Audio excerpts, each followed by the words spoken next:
अस्सलाम वालेकुम दोस्तों, यहाँ पर आपको अहम और ताज़ा तरीन ब्रेकिंग न्यूज़ से आगाह कर दें। महकमा मौसमियात ने एक बार फिर पाकिस्तान भर के मौसम की बड़ी तब्दीली का ऐलान कर दिया।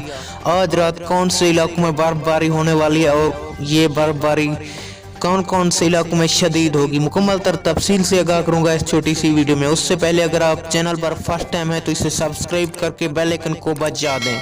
जी हाँ दोस्तों, आपको आगाह कर दें, महकमा मौसमियात ने जनूबी पंजाब के लिए ज़ोरदार सर्दी की पेशगोई जारी कर दिया और महकमा मौसमियात का कहना यह भी था कि कराची में भी आज रात से फिर से शदीद सर्दी में इजाफा होगा। और आपको बताएं, महकमा मौसमियात ने लाहौर, इस्लामाबाद, सियालकोट, कश्मीर के लिए ज़ोरदार सर्दी का अलर्ट जारी हो चुका है। और आपको बताएं, पहाड़ों पर बर्फबारी का अमल भी जारी हो चुका है। महकमा मौसमियात ने मुल्क भर के लिए ज़ोरदार सर्दी की पेशगोई जारी कर दी। Thanks for watching my video.